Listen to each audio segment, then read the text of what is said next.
Solusi terbaik terhadap suatu permasalahan besar yang juga sangat kompleks sering lahir melalui suatu proses yang dinamis seperti yang hari ini sedang kita mulai.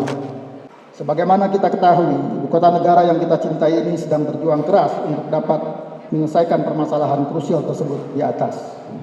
Karena kompleksitas masalah yang dihadapi tentunya sangat dibutuhkan sumber daya, kerja keras, komitmen, kerjasama, inovasi dan kreativitas yang tinggi untuk menangani masalah tersebut.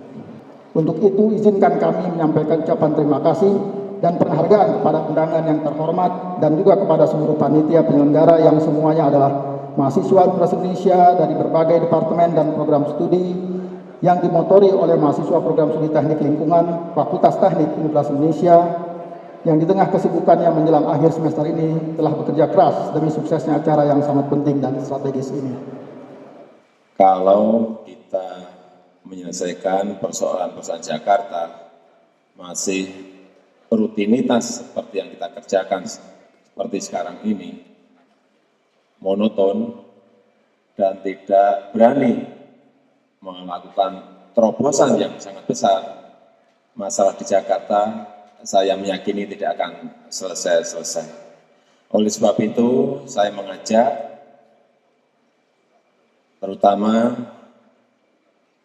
kepada Fakultas Teknik UI dan tentu saja kepada seluruh pakar yang hadir pada pagi hari ini.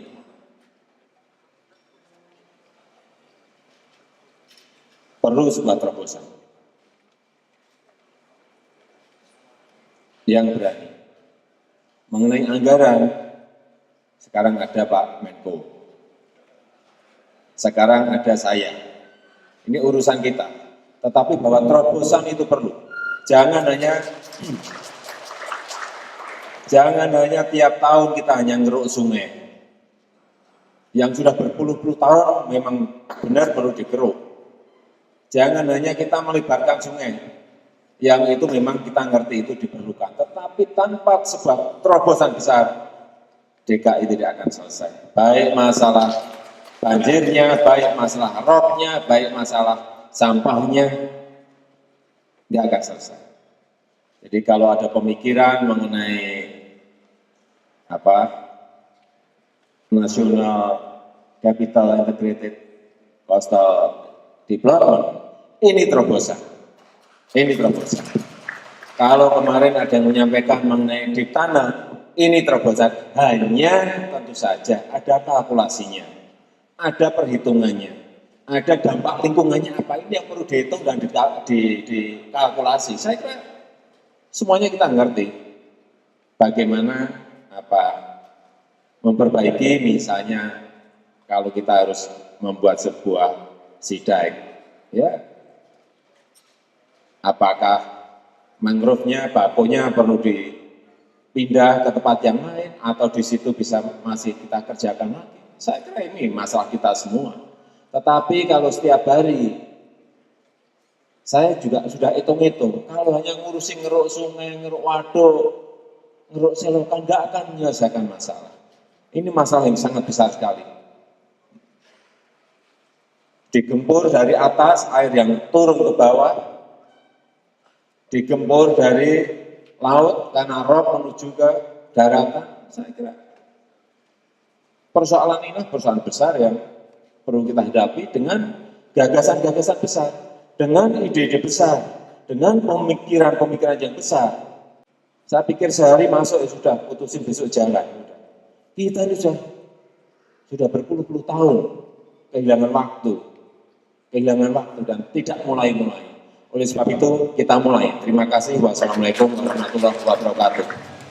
Saya ingin menyampaikan 3 mega perubahan saja. Yang pertama, ternyata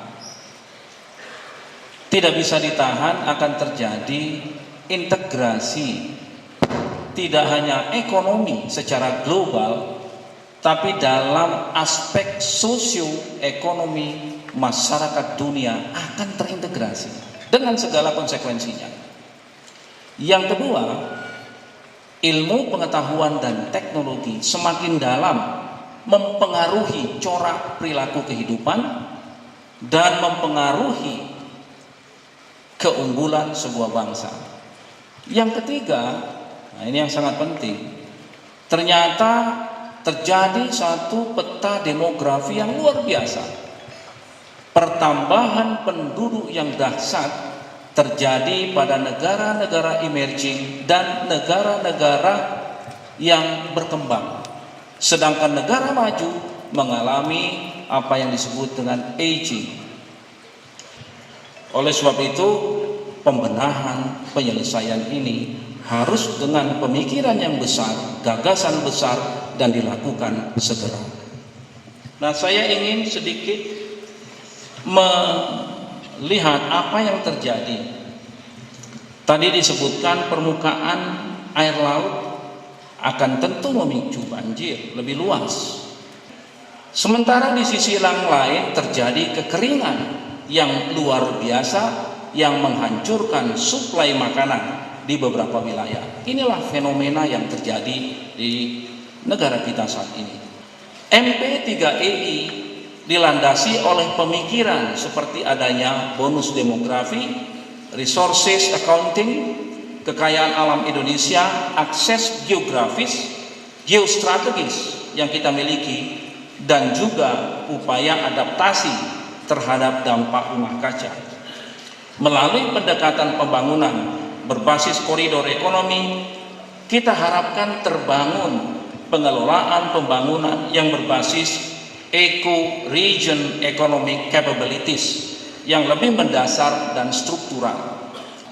Ya, banyak sekali tiba-tiba kalau lagi hujan di hulu, ada kasur, ada potongan-potongan lemari mengalir dari upstream sana ke sungai-sungai kita, 13 sungai yang masuk ke DKI ini. Itu sebuah beban yang luar biasa. Partisipasi dan kemitraan semua pemangku kepentingan menjadi kunci sukses pengelolaan program. Nah, saya berharap diskusi dapat mempertajam ke depan pokok-pokok manfaat di atas.